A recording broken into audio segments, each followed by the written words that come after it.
Hello, আসসালামু আলাইকুম। আমার নাম মোহাম্মদ আসিফ খান। আজ আছি আমি তোমাদের সাথে লেকচার 2 কোষ ও এর গঠন। এর আগের দিন আমরা একটি আদর্শ উদ্ভিদ কোষের গঠন এর আগ পর্যন্ত পড়েছিলাম। আজকে আমরা এখান থেকে স্টার্ট করব। একটি আদর্শ কোষের উদ্ভিদ একটা আদর্শ উদ্ভিদ কোষের গঠন বলতে আমরা কি বুঝি? সো কোষ হচ্ছে আমাদের প্রাণী এবং উদ্ভিদ উভয়টাতেই আছে। তো উদ্ভিদের কোষটা কিছু যে আলাদা সেটা আমরা আগের লেকচারে পড়েছিলাম এবং আমরা এখানে যেহেতু এটা বোটানি তাই আমরা উদ্ভিদ কোষের গঠনটা নিয়ে এখানে আলোচনা করব। সো যদি আমি খুবই শর্টলি তোমাকে উদ্ভিদ কোষটা দেখাই তাহলে একটা যদি উদ্ভিদ কোষ এরকম হয়, ওটা বাইরে চলে গেল, ধরো যে এটা একটা উদ্ভিদ কোষের এবং এটা যেটা বাইরের লেয়ার সেটাকে আমরা বলতে পারি কোষ প্রাচীর। কোষ প্রাচীর এবং কোষ প্রাচীরটা হচ্ছে একটা নির্জীব বস্তু, মানে এটা জীবিত না। অন্যদিকে এটার ভিতরে যদি আর একটা লেয়ার থাকে, কালার, এটার ভিতরে যদি আর একটা লেয়ার দিই আমরা, সেটা হচ্ছে আমাদের কোষ ঝিল্লি। এখানে কোষ ঝিল্লিটা হচ্ছে আবার জীবিত। এটা হচ্ছে আমাদের প্রোটোপ্লাজমের একটা অংশ। সো আমরা যদি এটাকে কোষকে দুই ভাগে ভাগ করতে পারি, দেন হচ্ছে আমাদের যে বাইরের অজীবিত অংশ বা মৃত অংশ যেটা আমরা বলতে পারি সেটা হচ্ছে আমাদের কোষ প্রাচীর এবং এর ভিতরে যা আছে তা কমপ্লিটলি হচ্ছে একটা প্রোটোপ্লাজমের অংশ এবং প্রোটোপ্লাজমের ভিতরে ভাগ আছে। যদি তুমি কোষ ঝিল্লিটাকে বাদ দাও, সো এর ভিতরে যা আছে তা আবার সেটাকে আমরা বলতে পারি সাইটোপ্লাজম, এক্সেপ্ট নিউক্লিয়াস। আমাদের এখানে একটা নিউক্লিয়াস থাকে। সো এটা যদি একটা নিউক্লিয়াস হয়, এই নিউক্লিয়াসটা বাদে কোষের ভিতরে যা আছে তা কমপ্লিটলি সাইটোপ্লাজমের আন্ডারে পড়ে এবং নিউক্লিয়াসটা হচ্ছে আলাদা জিনিস, কিন্তু নিউক্লিয়াস আবার প্রোটোপ্লাজমের অংশ। সো নিউক্লিয়াস এবং সাইটোপ্লাজম উভয়ই প্রোটোপ্লাজমের অংশ এবং যদি আমরা নিউক্লিয়াসটাকে বাদ দিই, কোষের মধ্যে যা কিছু আছে কমপ্লিটলি তা হচ্ছে সাইটোপ্লাজম। সো এতটুকুই যদি আমরা জানি, তো আমরা এখানে দেখতে পাচ্ছি একটি আদর্শ উদ্ভিদ কোষের কয়েকটি ভাগ করা আছে: কোষ প্রাচীর, কোষ ঝিল্লি, সাইটোপ্লাজম এবং সাইটোপ্লাজমের ভিতরে দেখো কমপ্লিটলি যত কিছু আছে সবকিছু সাইটোপ্লাজমের আন্ডারে পড়ছে। অন্যদিকে নিউক্লিয়াস যদি তোমরা দেখো, এটা হচ্ছে একটা আলাদা অংশ যেটা সাইটোপ্লাজমের অন্তর্ভুক্ত না এবং কোষের ভিতরে আরো কিছু নির্জীব বস্তু থেকে থাকে। এখানে যদি একটা ছক দেখো, সেই ছকে অনেকটা ক্লিয়ার হয়ে যাবে একটি আদর্শ উদ্ভিদ কোষ। এটাকে আমরা প্রথমত একটা জড় এবং সজীব অংশে ভাগ করতে পারি এবং জড় অংশের ভিতরে আমরা দেখতে জানলাম কোষ প্রাচীর হচ্ছে একটা মৃত অংশ এবং কোষের মধ্যে আরো কিছু নির্জীব বস্তু থাকে। এর ভিতরে কিছু সঞ্চিত পদার্থ। সঞ্চিত পদার্থের অবশ্যই তুমি এটা হচ্ছে এই ছকটা খুবই ইম্পর্টেন্ট তোমার জন্য। সঞ্চিত পদার্থের ভিতরে তুমি এটা হচ্ছে খুব ইজিলি মনে রাখতে পারো, আমরা যা খাই সেটাই হচ্ছে সঞ্চিত পদার্থ। কার্বোহাইড্রেট মানে আমরা শর্করা যেটা খাই, সঞ্চিত পদার্থ প্রোটিন, লিপিড, নিঃসৃত পদার্থ। এখানে যা কিছু আমরা হচ্ছে নিঃসৃত অনেকটা তরল টাইপের আমরা জিনিস দেখতে পাই, কমপ্লিটলি এগুলো হচ্ছে নিঃসৃত পদার্থের অন্তর্ভুক্ত। এখানে যদি তোমরা দেখো হরমোন, পিগমেন্ট, এনজাইম। পিগমেন্ট মানে হচ্ছে যেটা রং, যেটা রঞ্জক বলতে পারো। এনজাইম, এনজাইম আমরা হচ্ছে অনেকবার শুনেছি বা আগে বা আগামীতে আমরা আবার জানবো। এবং যে জিনিসটা আসলে খুব ইম্পর্টেন্ট সেটা হচ্ছে আমাদের এই নেকটার। ইম্পর্টেন্ট না বলতে পারো যে আসলে এটা একটা, এটা হচ্ছে এটার সাথে ম্যাচ করে না। অনেকে নেকটা দেখা আসলে অনেকটা এটা বর্জ্যের ভিতরে ফেলে দেয়। সো এখান থেকে যদি কোশ্চেন আসে তাহলে অবশ্যই মনে রাখতে হবে যে নেকটারটা হচ্ছে নিঃসৃত পদার্থের অন্তর্ভুক্ত। এরপর আসি বর্জ্য পদার্থ। বর্জ্য পদার্থের ভিতরে যদি তোমরা দেখো, অনেকটা দেখেই বোঝা যায় যে রেজিন, ট্যানিন, গাম, ল্যাটেক্স কমপ্লিটলি এগুলো হচ্ছে আসলে বর্জ্য পদার্থের ভিতরে অন্তর্ভুক্ত। তো তোমরা জাস্ট এখানে সঞ্চিত পদার্থ যেটা হচ্ছে কমপ্লিটলি ইজিলি মনে রাখা যায় যে কার্বোহাইড্রেট মানে শর্করা, প্রোটিন এবং লিপিড যা আমরা খাই এবং এটা হচ্ছে সঞ্চিত পদার্থের অন্তর্ভুক্ত। মিশ্রিত পদার্থ দেখলে এই তিনটা তুমি অবশ্যই দেখলে চিনবা, কিন্তু এই নেকটারটা হচ্ছে না চিনতে পারবে, নেকটারটা অবশ্যই মনে রাখবা। এরপরে এরপরে বাকি যা কিছু আছে কমপ্লিটলি তা বর্জ্য পদার্থের আন্ডারে পড়বে। এখন আসো, কোষে যদি আমরা এই কমপ্লিটলি জড় পদার্থগুলোকে আলাদা করি তাহলে আমাদের কোষের যে সজীব অংশ থাকে সেটাকে আমরা আবার তিন ভাগে ভাগ করতে পারি এবং সজীব অংশটাকে আমরা যা বললাম সেটা হচ্ছে প্রোটোপ্লাজম। প্রোটোপ্লাজমকে যদি আমরা তিন ভাগে ভাগ করি তা হচ্ছে কোষ ঝিল্লি, সাইটোপ্লাজম, নিউক্লিয়াস। এবং সাইটোপ্লাজম নিয়ে আমরা হচ্ছে আরো অনেক পড়বো, এখানে যতগুলো অঙ্গাণু আছে তা পড়বো এবং এখানে আরো কিছু ভাগ দেখতে পাচ্ছ তোমরা। এখানে হচ্ছে কোষীয় অঙ্গাণু, মাতৃকা, এবং নিউক্লিয়াসেরও ভাগ, এগুলো আমরা আগে যে আরো পড়বো। আপাতত এখানে এতটুকু তোমরা হচ্ছে খুব ভালোভাবে মনে রাখবা, কারণ যেখান থেকে যদিও কোশ্চেন হয়নি আপাতত, বা এখান থেকে আসলে আসার সম্ভাবনা খুব বেশি। সো এখন যদি আমরা এখানে আসি, কোষ প্রাচীর। কোষ প্রাচীর হচ্ছে আমাদের, যে আমরা একটু আগে পড়লাম, এটা হচ্ছে কোষের বাইরে নির্জীব অংশ। এখন আমরা হচ্ছে কোষটাকে আরো ডিটেলসে জানবো। ফার্স্টে যেটা আমাদের আছে কোষ প্রাচীর, এটার ইংলিশ নাম সেল ওয়াল। মনে রাখতে পারো, এখানে আসলে একটা দাগ দেওয়া আছে কোষ প্রাচীর উদ্ভিদ কোষের অনন্য বৈশিষ্ট্য, খুব একটা ইম্পর্টেন্ট কিছু ছিল না। So, নিচে আসা গেলে তোমরা যেটা দেখতে পারবো যে কোষ প্রাচীরের এখানে একটা খুব ইম্পর্টেন্ট জিনিস আছে, যেটা হচ্ছে কোষ প্রাচীরের প্রথম স্তরটি হলো মধ্যপর্দা। অনেকে ভাবে প্রথম স্তরটি মনে হচ্ছে প্রাথমিক স্তর, কিন্তু তা না। প্রথম স্তরতে অবশ্যই হচ্ছে মধ্যপর্দা। আমরা যদি এই একটা কমপ্লিটলি ছবিটাতে দেখি, এটা হচ্ছে আমাদের একটা বাইরের লেয়ার। যদি আমরা একটা কোষটাকে কমপ্লিটলি আঁকতে আমি তোমার কাছে, এটা যেটা আমরা দেখালাম কিছুক্ষণ আগে, এটা যদি কোষ প্রাচীর হয় এবং এটার ভিতরে যদি একটা আমরা কোষ ঝিল্লি আঁকি, এবং এই যে বাইরের যে কোষ প্রাচীর, এটাকে যদি আমরা আরো জুম আউট করি, জুম আউট না জুম ইন যদি করি আমরা, সেখান থেকে আমরা হচ্ছে এই জিনিসটা হচ্ছে দেখতে পারবো, যে হচ্ছে এটাকে আমরা দেখতে পারবো। তো এটারই হচ্ছে আসলে আরো ডিটেলসে তোমাকে এই চিত্রটা দেওয়া আছে, যেটা হচ্ছে কোষ প্রাচীরের তোমার যে চিত্র। কোষ প্রাচীরে যেটা হচ্ছে আমাদের মাঝের লেয়ার দিয়ে চলে যাচ্ছে, যেটাকে আমরা হচ্ছে প্রাথমিক স্তর যেটা বলছি, সেটা হচ্ছে আমাদের এই মধ্য পর্দাটা। And এরপরে যেটা হচ্ছে আমাদের একটা হচ্ছে আর একটা আস্তরণ থাকতে পারে, যেটা তোমরা এখান থেকে দেখতে পাচ্ছ, এখান থেকে দেখতে পাচ্ছ যে এখানে একটা হচ্ছে আস্তরণ তৈরি হয়েছে মধ্য পর্দার উপরে, যেটাকে বলে আমরা প্রাথমিক প্রাচীর। And এটা হলো আমাদের দ্বিতীয় স্তর। মধ্য পর্দার উপরে এগুলো হচ্ছে, যদি তোমরা দেখো, সেলুলোজ, হেমিসেলুলোজ এবং কাইকোপ্লোটিন, এই তিনটা জিনিস মিলামিশে এই প্রাথমিক প্রাচীরটা আমাদের গঠিত হয়ে থাকে। তো তার ভিতরে সেলুলোজ হচ্ছে কমপ্লিটলি উপাদান। তোমাদের ভিতরে যদি কখনো কোশ্চেন আসে, প্রশ্নে যে এরকম যে কোষ প্রাচীরের প্রধান উপাদান কোনটি, সেটা হচ্ছে সেলুলোজ। এখানে আর একটা কথা লেখা আছে যে মাইটোটিক কোষ বিভাজনের টেলোফেজ পর্যায়ে এর সূচনা ঘটে। এটা হচ্ছে কোষ বিভাজন চ্যাপ্টার, আরো ভালোভাবে জানবা। তো কোষ বিভাজনে যখন আমরা হচ্ছে মায়োসিস বা হচ্ছে মাইটোসিস যেটাকে আমরা বলি, বা যেটাকে এখানে মাইটোটিক ভাবে লেখানো আছে, সেখানে হচ্ছে প্রায় 5টা পর্যায়ে আছে, এবং এবং যেটা লাস্ট পর্যায়ে সেটা হচ্ছে আমাদের টেলোফেজ পর্যায়ে, এবং টেলোফেজ পর্যায়েই হচ্ছে আমাদের এই সেলুলোজ দ্বারা হচ্ছে যে কোষ প্রাচীর, সেটা হচ্ছে গঠন শুরু হয়। এটা এখানে লেখা আছে। আপাতত এটা না মনে রাখলেও চলবে। আমরা যদি আরো নিচে আসি, দেন আমরা দেখতে পারবো যে আসলে আমাদের সেকেন্ডারি প্রাচীর যেটা আছে, সেটা হচ্ছে আবার তৃতীয় স্তর। এবং তোমরা দেখতেই পারো, এটা যদি একটা প্রাথমিক স্তর হয়ে থাকে, এবং এটার পাশে যদি আরো কিছু একটা হচ্ছে পুরো এই যে লেয়ারটা, এটা হচ্ছে আমাদের সেকেন্ডারি প্রাচীর। নিচে আসি, দুটি পাশাপাশি। আচ্ছা, তোমরা যদি এখানে কিছু একটা গ্যাপ দেখতে পাও, যে আসলে এই মধ্যপর্দাটা আসলে যাচ্ছে, এভাবে যাচ্ছে যাচ্ছে যাচ্ছে, এবং এটার উপরে আসলে প্রাথমিক প্রাচীর এবং সেকেন্ডারি প্রাচীরের কিছু স্তূপ জমা হয়েছে, এবং হুট করে দেখতে পারো যে এখানে একটা হচ্ছে ফাঁকা স্থান। তোমাদের কাছে মনে হতেই পারে যে এটা কি আসলে প্রিন্টিং মিস্টেক বা ছবি আঁকতে ভুল, বা আসলে এরকম কিছু না। এটা আসলে একটা হচ্ছে পিট পেয়ার, যেটাকে আমরা বলতে পারি, মানে হুট করে যেটা হচ্ছে আমাদের কিছু নাই, দুটো একটা ফাঁকা স্থান তৈরি করে রয়েছে, যেটাকে আমরা একটা কূপ এলাকা বা ইংরেজিতে পিট পেয়ার বলতে পারি। একটি অংশটাকে হচ্ছে আমরা পিট বলি, এবং যেহেতু এখানে দুটা আছে সেটা অনুযায়ী এটা হচ্ছে পিট পেয়ার, এবং এটাকে পিট মেমব্রেনও বলা যায়। এবং এখান দিয়ে আসলে আমাদের যেটা হচ্ছে, এটা যদি আমরা কোষের ভিতর অংশ কল্পনা করি, এবং এটাকে যদি আমরা বাইরের অংশ কল্পনা করি, সো ভিতর থেকে বাইরে, বা ভিতর থেকে হচ্ছে বাইরে, বা বাইরে থেকে ভিতরে কোনো কিছু যদি যাওয়া আসা করতে হয়, আমাদের এই কমপ্লিটলি ফাঁকা স্থানটা থেকে যায়। কারণ দেখো, যদি এখান থেকে যাওয়ার চেষ্টা করতো, এটা কিন্তু কমপ্লিটলি একটা হার্ড হয়ে যেত, কারণ যেখানে অনেকগুলো স্তর পার হয়ে থেকে হচ্ছে খাবার বা কোন পানি এখান থেকে যাওয়া আসা করা হতো।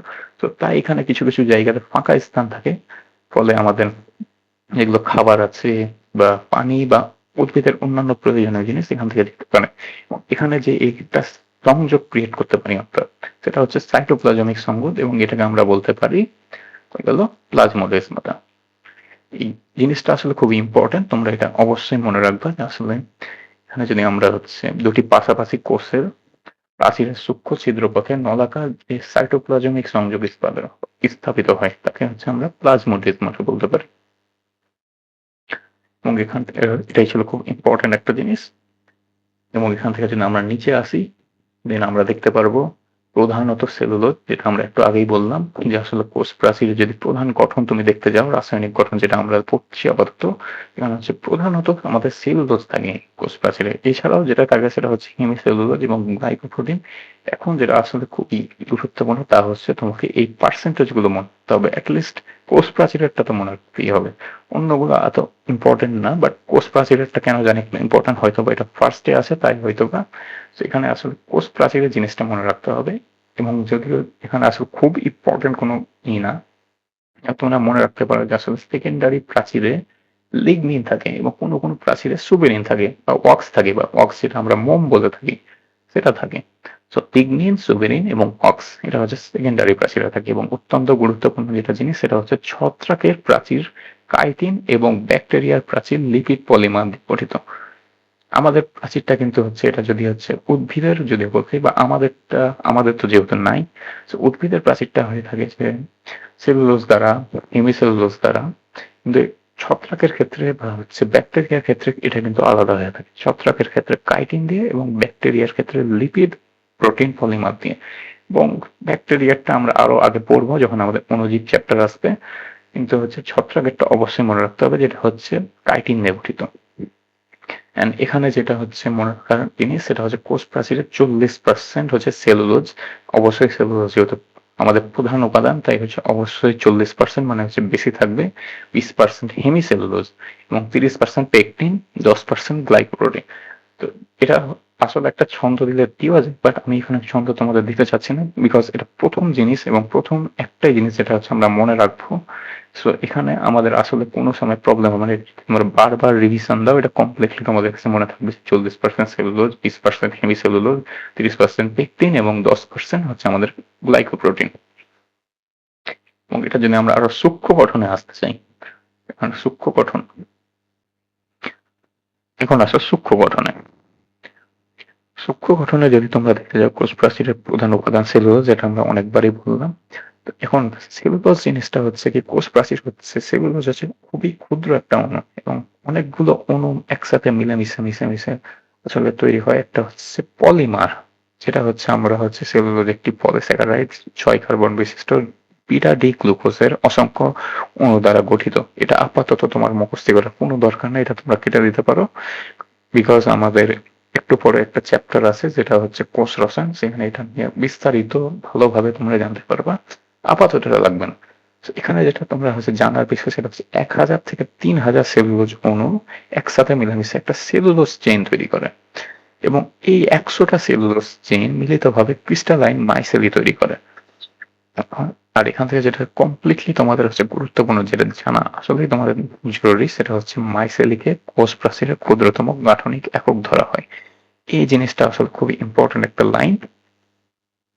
আর একটা যদি তোমাদের বলি সেটা হচ্ছে 20টি মাইসেলি মিলে তৈরি হয় মাইক্রোফাইব্রিল, 250টি মাইক্রোফাইব্রিল মিলিত ভাবে তৈরি হয় ম্যাক্রোফাইব্রিল। সো এটা আপাতত তোমাদের সংখ্যাগুলো কোনো সময় আসে নাই কোশ্চেনে, তো এটা না মনে রাখলে চলবে।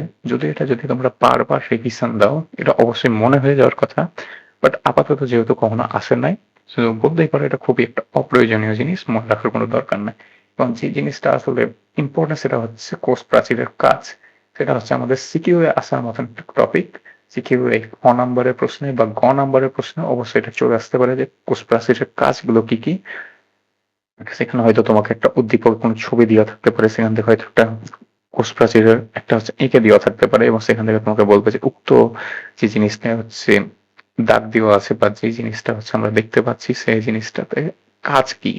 এবং সেখানে তোমাকে আসলে এগুলো জিনিস খুব ভালোভাবে দেখতে হবে। এবং আসলে এগুলো খুব এমন না যে খুব বড় জিনিস, এগুলো কমপ্লিটলি হচ্ছে কমন সেন্সের জিনিস, যে আসলে আমাদের কোষ প্রাচীর হচ্ছে একটা শক্ত দৃঢ় এবং কোষ সেলুলোজ দ্বারা গঠিত একটা জিনিস, এবং অবশ্যই তার জন্য এটা হচ্ছে একটা সুনির্দিষ্ট আকৃতি আমাদের অবশ্যই দেওয়ার কথা। বাইরের আঘাত থেকে যদি একটা জিনিস আমাদেরকে বাইরের লেয়ারটা যদি আমাদের অজীবিত হয়ে থাকে এবং বাইরের লেয়ার হিসাবে থাকে, সেটা অবশ্যই আমাদের হচ্ছে আঘাত থেকে রক্ষা করার জন্যই তৈরি হয়েছে।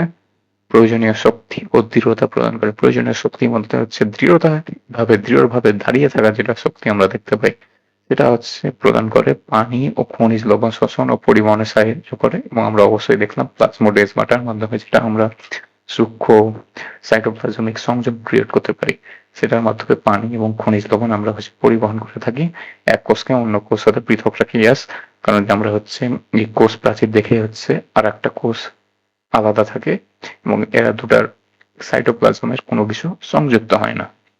এবং এটা খুবই কমন সেন্স যে প্রাণী কোষে কোষ প্রাচীর থাকে না। এখন আসো প্রোটোপ্লাস্ট। প্রোটোপ্লাস্ট আমরা যেটা হচ্ছে আসলে একটু আগে যেটা দেখলাম, ধরো যে এটা হচ্ছে সেই কোষ প্রাচীরের ভিতরে এটা হচ্ছে আমাদের কোষ ঝিল্লি, এবং এটার ভিতরে আরো কিছু সাইটোপ্লাজম আছে, নিউক্লিয়াস আছে, এটসেট্রা অনেক কিছু আছে। সো আমরা যদি এই কোষ প্রাচীরটাকে কোনোভাবে আউট করে দিই, কোষ প্রাচীরটা যদি আউট করে দিই, এটার ভিতরে যা কিছু আছে, নির্জীব হোক সজীব হোক, যা কিছু আছে কমপ্লিটলি এটাকে আমরা হচ্ছে প্রোটোপ্লাস্ট বলবো। এবং যদি আমরা জাস্ট সজীব অংশগুলোকে নিয়ে বলতে চাই, সেটা হচ্ছে আমাদের প্রোটোপ্লাজম হয়ে যাবে। প্রোটোপ্লাজম প্রোটোপ্লাস্ট বলতে তোমরা বুঝতে পারছো, জাস্ট কোষ প্রাচীরটা বাদ দিলে যা কিছু আছে সেটা হচ্ছে সজীব হতে পারে, নির্জীব হতে পারে, সেটা অনেক ধরনের হরমোন হতে পারে, এনজাইম হতে পারে, সবকিছু প্রোটোপ্লাস্টের আন্ডারে পড়বে। এবং যেগুলো যদি সজীব হয়ে থাকে সেটা হচ্ছে প্রোটোপ্লাজমের আন্ডারে পড়বে। আসলে কি আচ্ছা, এখন যদি আমরা প্রোটোপ্লাজমের আন্ডারে আসি, তাহলে আমরা দেখতে পারবো যে প্রোটোপ্লাজম হচ্ছে স্বচ্ছ, আঠালো, জেলির ন্যায় অর্ধতরল, কলোয়েডাল ধর্মী সজীব পদার্থকে আমরা প্রোটোপ্লাজম বলি। ইজি ওয়ার্ডে যদি আমরা বলতে পারি, সজীব অংশ যা কিছু আছে আমাদের সবকিছুই হচ্ছে প্রোটোপ্লাজম। এটা আসলে খুব গুরুত্বপূর্ণ কিছু না, বাট আসলে চাইলে মনে রাখতে পারো। যে জিনিসটা আসলে খুব ভালোভাবে মনে রাখতে হবে তা হচ্ছে ৭০ থেকে ৯০% পানি থাকে। এটা খুবই ভালোভাবে মনে রাখা লাগবে আমাদেরকে। যে কোষের ম্যাক্সিমাম অংশই আমাদের হচ্ছে পানি, এবং এটার জন্যই হচ্ছে প্রোটোপ্লাজমকে হচ্ছে আমরা জীবনের ভৌত ভিত্তি বলে থাকি। অপরে কিছু বিজ্ঞানীর নাম দেওয়া আছে, হাক্সলের মতে প্রোটোপ্লাজম হচ্ছে জীবনের ভৌত ভিত্তি, এবং পার্কিন যে সর্বপ্রথম এই শব্দগুলো ব্যবহার করেন। খুবই আনইম্পর্টেন্ট একটা জিনিস, মনে রাখার কোনো দরকার নাই। যে জিনিসগুলো আসলে মনে রাখতে পারো তা হচ্ছে প্রোটোপ্লাজমকে জীবনের ভৌত ভিত্তি হিসেবে চিহ্নিত করা হয়েছে, এবং যেটা বেশি ইম্পর্টেন্ট তা হলো ৭০ থেকে ৯০% আমাদের পানি থাকে। মানে প্রোটোপ্লাজমের কিছু বৈশিষ্ট্য দেওয়া আছে, তোমরা জাস্ট একবার রিডিং দিবা। এখানে কোশ্চেন আপাতত কোনোদিন হয়নি এবং হওয়ার কোনো কারণও নাই। যে কিছু জিনিস যদি জানতো তাহলে হচ্ছে উত্তাপ বা যখন আমরা তাপমাত্রা প্রোভাইড করি বা অ্যাসিড দিই বা অ্যালকোহলের প্রভাবে আমাদের এই যে প্রোটোপ্লাজম গুলো আছে, যে প্রোটোপ্লাজম আমরা একটু আগে জানলাম, সেটা হচ্ছে অর্ধতল, মানে একেবারে তলন না, একটা জেলির ন্যায় অর্ধতল একটা জিনিস। এবং এখানে যদি আমরা উত্তাপ, অ্যাসিড বা অ্যালকোহলের কিছু অ্যাড করি, তাহলে এই প্রোটোপ্লাজমটা আবার জমাট বেড়ে যাবে আমাদের। এটাই জানার কথা। রাসায়নিক বৈশিষ্ট্য খুবই আনইম্পর্টেন্ট জিনিস, দরকার নাই। এবং জৈবিক বৈশিষ্ট্য, হজম এটসেট্রা দরকার নাই। প্রোটোপ্লাজমের চলন যেটা আসলে খুবই ইম্পর্টেন্ট একটা আমাদের জিনিস, প্রোটোপ্লাজমের চলন। প্রোটোপ্লাজমের চলন আবার দুই প্রকার। প্রোটোপ্লাজমের চলন যদি আমরা, এটা হচ্ছে আবর্তন বা সাইক্লোসিস বলে, ইংরেজি নামটা খুবই ইম্পর্টেন্ট, সাইক্লোসিস। এখন যদি আমরা একটা কোষ চিন্তা করি, এটা একটা কোষ চিন্তা করি, কোষের আমরা যেগুলো হচ্ছে অঙ্গাণুগুলো আছে, এগুলো কিন্তু একটা হচ্ছে সার্কুলার মোশনে ঘুরতে থাকে। কারণ এটা হচ্ছে দুই ভাবে ঘুরে থাকে। এটা হচ্ছে একমুখী আবর্তন, যেটা হচ্ছে আমাদের, যেটা আমাদের যেটা বড় একটা কোষ গহ্বর থাকে আছে, সেটাকে ঘিরে যদি হচ্ছে আমাদের আবর্তনটা হয়, সেটাকে আমরা বলি একমুখী আবর্তন। এবং এক্সাম্পলটা খুবই ভয়ঙ্কর রকমের ইম্পর্টেন্ট, তা হচ্ছে পাতাধাজির কোষস্থ প্রোটোপ্লাজমের চলন। পাতাধাজির নামটা হচ্ছে অবশ্যই মনে রাখতে হবে একমুখী আবর্তনের সাথে। এবং যদি এমন দেখা যায় আসলে আমাদের কোষে কয়েক রকমের গহ্বর আছে, দেখা গেল এখানে একটা গহ্বর আছে, এখানে আরেকটা গহ্বর আছে, এখানে আরেকটা গহ্বর আছে। এবং যদি আমাদের কোষীয় অঙ্গাণুগুলো, কোন কালার ইউজ করা যায়, কোষীয় অঙ্গাণু যদি এগুলো হয়ে থাকে এবং এগুলো যদি আসলে এই কয়েকটাকে ঘিরে, এই কয়েকটাকে ঘিরে, এগুলোকে ঘিরে যদি আসলে আবর্তন করে, তখন এটাকে আমরা বহুমুখী আবর্তন বলতে পারি। দেখা হচ্ছে আমরা এবং এই ২ টা জিনিস আবার ইংরেজি নামটা আবার খুব ভালোভাবে মনে রাখতে হবে। সেটা হচ্ছে একমুখী আবর্তনকে আমরা জাস্ট রোটেশন বলি এবং বহুমুখী আবর্তন হলে সেটাকে আমরা সার্কুলেশন বলে থাকি। ইম্প আবারও বহুমুখী আবর্তনেরটা হচ্ছে এক্সাম্পলটা হেভি ইম্পোর্টেন্ট। এটা হচ্ছে ট্রাপিজ কানজিয়ার প্রশস্ত প্রোটোপ্লাজমের চলন এবং একমুখীটা হচ্ছে আমাদের পাতাঝাঁঝি। অবশ্যই এই দুটো মনে রাখতে হবে। আমরা যদি আরেকটু নিচে আসি, আমরা দেখতে পারো প্রধান অংশগুলো প্রোটোপ্লাজমের কোষ ঝিল্লি, সাইটোপ্লাজম ও নিউক্লিয়াস এই ৩ টি অংশে ভাগ করা যেতে পারে। যেটা আমরা আগেই জানলাম। কোষ ঝিল্লি হচ্ছে প্রোটোপ্লাজমের অন্তর্ভুক্ত না, এটা বরঞ্চ প্রোটোপ্লাস্টের অন্তর্ভুক্ত।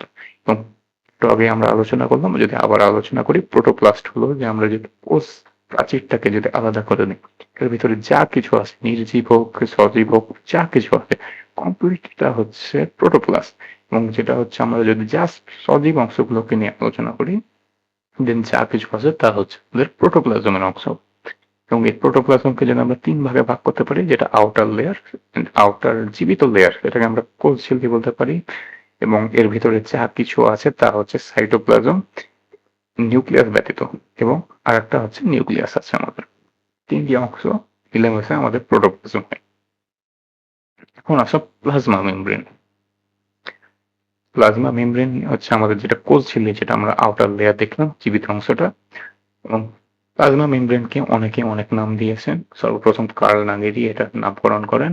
দরকার নাই নাম মুখস্থ করার। বর্তমানে অনেকে একে বায়ো মেমব্রেন বলে থাকে। অবশ্যই জানতে পারো অনেক সময় হচ্ছে কোশ্চেনে এরকমও দিয়ে দিতে পারে, হয়তো প্লাজমা মেমব্রেন বা কোষ ঝিল্লি এই দুটো শব্দের কোনোটাই উল্লেখ করলো না, জাস্ট বললো যে বায়ো মেমব্রেনের উপাদান কি, ভৌত গঠন কি, এটসেট্রা। এটা নিয়ে আসলে অনেকের অনেকগুলো হচ্ছে মতবাদ আছে। তার ভিতরে যদি আমরা তার আগে কিছু জানতে চাই, তা হলো যে আমাদের যেটা হচ্ছে কোষ ঝিল্লি থাকে, এটা যদি আমাদের একটা কোষ ঝিল্লি হয়, এটার ভিতরে কিছু কিছু এরকম অনেকগুলো ভাঁজ থাকে, যেগুলোকে আমরা আসলে প্রাণী কোষে খুব ভালোভাবে দেখতে পাই। এবং এগুলোকে অনেক সময় মাইক্রোভিলাই বা পিনোসাইটেটিক ফোসকা হিসাবে বলা হয়ে থাকে। এবার একটু পরে আমরা একটা নিয়ে বিস্তারিত ভালোভাবে জানবো, তাই আপাতত আর আলোচনা করছি না। এটার ভৌত গঠন এবং এখানে আসলে অনেকেই অনেক রকমের মতবাদ দিয়ে রেখেছেন, যেটা আসলে অনেকে, এবং এগুলোর মতবাদ আসলে তোমার হচ্ছে নামগুলো মনে রাখতে হবে। যেমন ড্যানিয়েলে ও ডেভসনের হচ্ছে স্যান্ডউইচ মডেলের মতবাদ, এবং এটা আসলে খুব ভালোভাবে মনে রাখা যায়। যেটা আমি যেটা মনে রাখতাম যে দুইজনের নামের ভিতরে ডি এবং ডি আছে, এটা অনেকটা হচ্ছে, এবং মাঝামাঝিতে কিছু একটা থাকবে যেটা একটা স্যান্ডউইচের মতো দেখাবে, তাই হচ্ছে। এবং ড্যানিয়েলে ও ডেভসন মিলেমিশে স্যান্ডউইচ মডেল তৈরি করে। এর বেশি কিছু লাগবে না, জাস্ট এই দুইজন বিজ্ঞানীর নাম এবং এদের মডেলের নাম। এরপর আসি পেনসন্স মডেল এবং রবার্টসনের ইউনিট মেমব্রেন মডেল, মানে একক মেমব্রেন মডেলটা হাইপোথিসিস দিয়েছিল, সেটা হচ্ছে আমাদের রবার্টসন। এবং স্টিলগার ও নিকলসনের ফ্লুইড মডেল, যেটাকে আমরা আসলে ভেবে থাকি, যেটা হচ্ছে সর্বগ্রহণিত। এবং এটা নিয়ে আমাদের বিস্তারিত আলোচনা আছে। ইউনিট মেমব্রেন মডেল নিয়ে সে প্যারাগ্রাফ আছে, যেটা থাকবে না আমাদের। তো এরপরে আছে আমরা ফ্লুইড মডেল, টাইপ মডেল। আমাদের এটা জিনিস মনে রাখতে হবে, তাহলে আমাদের কোষ ঝিল্লিটা হচ্ছে ত্রিস্তর বিশিষ্ট। অনেক কিছুই আছে যেগুলো হচ্ছে এক স্তর বিশিষ্ট, সেগুলো হচ্ছে আমরা কিছুক্ষণ পরে একটা হচ্ছে চার্ট আছে যা আমরা জানতে পারবো। এখানে আমরা খুব এক নজরে দেখে নিতে পারবো কোনগুলো এক স্তর বিশিষ্ট, কোনগুলো দ্বিস্তর বিশিষ্ট। তো যে জিনিস আসলে মনে রাখা লাগবে, কোষ ঝিল্লি হচ্ছে দ্বিস্তর বিশিষ্ট এবং এগুলো হচ্ছে এগুলো কি গেল ফসফোলিপিড বাইলেয়ার দ্বারা গঠিত হয়ে থাকে। এখানে দেখাই আছে বিভিন্ন মডেলের মধ্যে সবচেয়ে গ্রহণীয় মডেল হচ্ছে ফ্লুইড মোজাইক মডেল, যাহা এস জে সিঙ্গার ও জি এল নিকলসন মিলেমিশে বানিয়েছিল। বিজ্ঞানীদের নাম আপাতত দরকার নাই, বা একটা ছন্দের মতনই মনে রাখা যায়, সিঙ্গার ও নিকলসনের ফ্লুইড মোজাইক মডেল। এটাকে আসলে আইসবার্গের সাথে তুলনা করা হয় এবং এর জন্য এটাকে আইসবার্গ মডেলও হিসেবে বলা যায়। এবং আইসবার্গের সাথে তুলনা করার কারণ উপরে দেওয়া আছে, লিপিড অণুর মধ্যে প্রোটিন এরূপভাবে বিন্যাসকে আসলে কার্বোহাইড্রেট এবং অন্যান্য উপাদানের ফসফোলিপিডের মাধ্যমে সেখানে মিশে থাকতে পারে। প্রোটিনগুলো এখান থেকে যদি শুরু করি, ঝিল্লির প্রোটিন অণুগুলো ফসফোলিপিড স্তরের এখানে সেখানে বিক্ষিপ্ত অবস্থায় থাকে এবং কার্বোহাইড্রেট এবং অন্যান্য উপাদানগুলো ফসফোলিপিডের মাধ্যমে এখানে সেখানে মিশে থাকে। এবং এই জিনিসগুলোর মাধ্যমে এটাকে হচ্ছে আইসবার্গ বা আইসবার্গ হিমশৈল মতবাদ হিসাবে বলা যায়। এখন শহীদ মোজাইক মডেলের যে এই চিত্রটা দেখছো, এই চিত্রটা তোমাদের প্র্যাকটিস করা লাগবে। এটা হচ্ছে সিকিউ এ আসবে।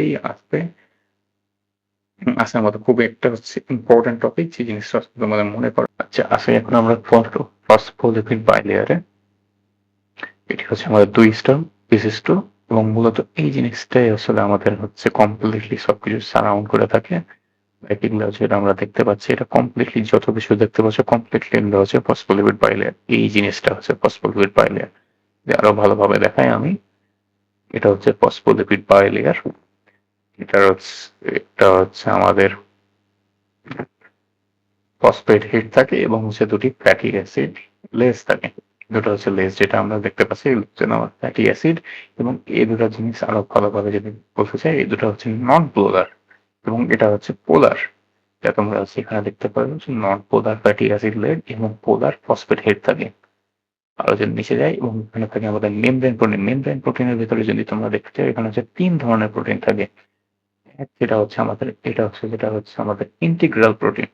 এটার কাজ হলো যে তোমরা সেখানে দেখতে পারো যে এখানে যদি কমপ্লিটলি একটা আস্তরণ ক্রিয়েট করে থাকে, এই ইন্টিগ্রাল প্রোটিনটা হচ্ছে অনেকটা মনে হচ্ছে দেখো একটা যে ফাঁকা স্থানের মতন, মানে চাইলে কিছু আসা যাওয়া করতে পারে। এবং এটাই হচ্ছে আসলে এটা মেইন কাজ, যেখানে আসলে আসা যাওয়া যাতে করা যায়। এবং এটা যদি আমরা নিচে, এটার হচ্ছে ভাগ দেখা থাকার কথা কই নাই নাকি, আচ্ছা যাই হোক না, এখানে যদি আমরা লেখা থাকে, এগুলো ঝিল্লির উভয় সারফেস পর্যন্ত ব্যাপ্ত থাকে। এবং এটার আসল মেন কাজ হচ্ছে এখানে বাইরের জিনিসকে ভিতরে আসতে দেওয়া এবং ভিতরের জিনিস যাতে বাইরে যেতে পারে। এখানে অনেক ধরনের প্রোটিন বা ইনসেপ্টর বা অনেক কিছু এখানে আসা যাওয়া করতে পারে। এবং পেরিফেরাল প্রোটিন, এটা হচ্ছে আমাদের ঝিল্লির সারফেসে থাকে। তো এই হলো আমাদের পেরিফেরাল প্রোটিন। এই তো যেটা দেখতে পাচ্ছ, এটা হচ্ছে আমাদের সারফেস লেভেলের অংশ হিসেবে যুক্ত থাকে। এবং লিপিড সম্পৃক্ত প্রোটিন, এগুলো হচ্ছে আমাদের লিপিডের সাথে অনেকটা যুক্ত থাকে। যেটা হচ্ছে তোমরা এখানে দেখতে পারো, যেটা হচ্ছে লিপিডের সাথে যুক্ত হয়ে আমাদের যখন প্রোটিনটা থাকে, সেটাকে আমরা লিপিড সম্পৃক্ত প্রোটিন বলতে পারি। একটা এখন টার্ম আছে আমার, যেটা হচ্ছে গ্লাইকোক্যালিক্স। এবং এটা হচ্ছে আমাদের গ্লাইকোপ্রোটিন এবং গ্লাইকোলিপিড হিসাবে দুটা যখন মিলিত ভাবে থাকে, তখন সেটাকে আমরা বলতে পারি গ্লাইকোক্যালিক্স। গ্লাইকোপ্রোটিন জিনিসটা হলো যখন হচ্ছে শর্করা এবং হচ্ছে প্রোটিন যখন একসাথে থাকে। এবং এই জিনিসটা যখন আমরা দেখতে পাই, মানে হচ্ছে আমরা যদি এটাকে বলি শর্করা এবং এটা যদি আমাদের প্রোটিন হয়ে থাকে, দুইটা জিনিস যখন একসাথে থাকে, তখন সেটাকে আমরা বলি হচ্ছে গ্লাইকোপ্রোটিন। এবং এটা যদি হচ্ছে আবার এমন হয় যে আসলে শর্করা এবং লিপিড যদি একসাথে থাকে, সেটাকে আমরা বলতে পারি গ্লাইকোলিপিড। নিচে যদি আসি এবং গ্লাইকোপ্রোটিন এবং গ্লাইকোলিপিডকে যদি আমরা একসাথে করি, দেন হচ্ছে আমাদের এই গ্লাইকোক্যালিক্স তৈরি হয়। একসাথে যেটাকে আমরা গ্লাইকোক্যালিক্স বলতে পারি।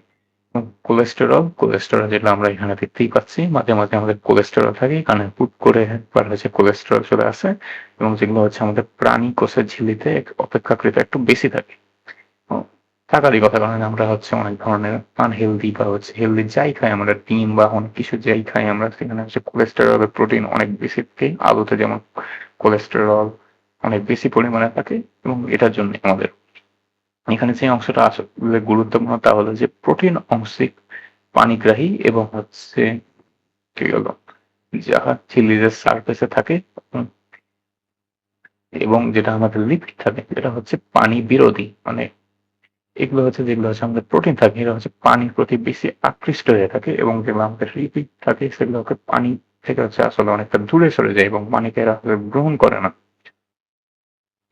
এখন দেখো, যদি আমাদের যেগুলো লিপিড অণুগুলো আছে, এগুলো অনেক সময় তরল পদার্থের ন্যায় ঝিল্লির এক স্তর থেকে স্থান পরিবর্তন করে থাকে। এবং এই জিনিসটাকে আমরা বলতে পারি ফ্লিপ ফ্লপ মুভমেন্ট। জিনিসটা খুবই ইম্পর্টেন্ট, তোমরা অবশ্যই ফ্লিপ ফ্লপ মুভমেন্ট। নাসিমের হচ্ছে রাসায়নিক উপাদানে, এতক্ষণ আমরা যা বললাম তা হচ্ছে ভৌত উপাদান আমরা পড়ছিলাম। এখন আমরা হচ্ছে এখানে রাসায়নিক উপাদান নিয়ে আমাদের জানা লাগবে। এবং রাসায়নিক উপাদানে এখানে অনেকগুলো হচ্ছে নিউমেরিক্যাল ভ্যালু আছে। আমি তোমাদেরকে কমপ্লিটলি তোমরা চাইলে এখানে কেটে দিতে পারো, কারণ এগুলো আসার মতো কোনো কিছু না। যেটা আসলে ইম্পর্টেন্ট, যেটা আসলে কমপ্লিটলি তোমাকে মনে রাখতে হবে, তা হলো শুষ্ক ওজনের 75%ই হচ্ছে আমাদের লিপিড থাকে। এটা ভাই আসলে খুবই একটা ইম্পর্টেন্ট একটা হচ্ছে নোট, যেটা হচ্ছে কোচিং টোচিং এর এক্সামে অনেক সময় চলে আসছে। যদিও আপাতত এগুলো হচ্ছে কখনোই মেডিকেল এক্সাম বা এইচএসসি তে আসে নাই, বা আমি আসলেও দেখি নাই। এগুলো হচ্ছে কোচিং এর এক্সামে আমি ম্যাক্সিমাম দেখে থাকি যে আসলে এই কোশ্চেনটা তাদের অনেক পছন্দের একটা কোশ্চেন। সেটা হচ্ছে শুষ্ক ওজনে প্রায় 75%ই হচ্ছে লিপিড থাকে। এটা অবশ্যই মনে রাখবা তোমরা। এবং নিচে আসি, এর মধ্যে 5 রকমের ফসফোলিপিড শনাক্ত করা হয়েছে, যার মধ্যে সবথেকে সহজ ফসফোলিপিড হলো অ্যাসিড এবং ফসফোসাইটিক অ্যাসিড, এবং বাকি 4টা হলো জটিল প্রকৃতি। সো আমরা যদি একটা জিনিস জানি সেটা হচ্ছে সরল প্রকৃতি, যেটা হচ্ছে আমাদের ফসফোলিপিড আছে সেটা হচ্ছে আমাদের ফসফোটাইডিক অ্যাসিড, এবং বাকি 4টি হচ্ছে জটিল। এবং ইতিমধ্যে জাস্ট 5 রকমের হচ্ছে ফসফোলিপিড শনাক্ত হয়েছে। জটিল ফসফোলিপিডের গুলোর মধ্যে হচ্ছে তোমাদের লেসিথিন হচ্ছে প্রধান থাকে। লেসিথিন সম্পর্কে আরো বিস্তারিত আলোচনা আরো সামনে আছে, তাই আমরা এখানে আর বেশি আলোচনা করলাম না। এবং যেটা আশেপাশে জানতে পারো সেটা হচ্ছে ঝিল্লির ফসফোলিপিডের অর্ধেকের বেশি হচ্ছে লেসিথিনই থাকে। কোনো কোনো ক্ষেত্রে আরএনএ থাকে, এবং এটা খুব ইম্পর্টেন্ট যেটা কোচিং এক্সামের জন্য, সেটা হচ্ছে আরএনএ পিএইচ এর কোষে থাকতে পারে, যা আরএনএ পিএইচ এর কোষে থাকতে পারে। এখন আসো ছেলের কাজ। এগুলো হচ্ছে আসলে এগুলো হচ্ছে কমপ্লিটলি সিকিউ টপিক। তোমরা একবার হচ্ছে পড়বা এবং আন্ডারস্ট্যান্ড করার চেষ্টা করবা, কিন্তু অ্যাটলিস্ট বানিয়ে বানিয়ে অনেক সময় লিখে নিয়ে আসতে পারো। অনেক কিছু চাইলে মনে রাখতে পারো, যেমন কোষীয় সব বস্তুকে ঘিরে রাখে, যেটা হচ্ছে আমরা কোষ প্রাচীরকেও হিসাবে এই কাছে হিসাবে আমরা অন্তর্ভুক্ত করতে পারি, এবং বাইরের প্রতিকূল অবস্থা হতে অভ্যন্তরীণ বস্তুকে রক্ষা করে এটসেট্রা, এবং ব্যাপন নিয়ন্ত্রণ করে, সমন্বয় নিয়ন্ত্রণ করে, এটসেট্রা জিনিস এখানে লেখা আছে। তোমরা অবশ্যই একটা রিডিং দিবা, এবং সিকিউ এর জন্য খুবই ইম্পর্টেন্ট। এবং যা আমরা এখানে বলছি, এখানে একটা মাইক্রোভিলাই, ডেসমোজোম, ফসফোসাইটোসিক ভেসিকল, ফিনোসাইটিক ভেসিকল, এই 4টা জিনিস হচ্ছে কোষঝিল্লির মানে হচ্ছে বিভিন্ন অবস্থা।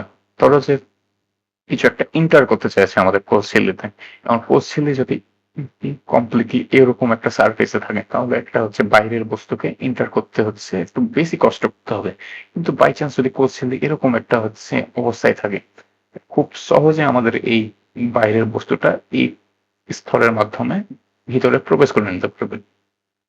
এবং এটাই হচ্ছে আমাদের মাইক্রোভিলাই, যেটা আমরা বলে থাকি। এগুলো হচ্ছে আমরা প্রাণী কোষে খুব ভালোভাবে দেখতে পাই। ডেসমোজোম এবং ফ্যাগোসাইটোসিক ভেসিকল এবং পিনোসাইটোসিক ভেসিকল।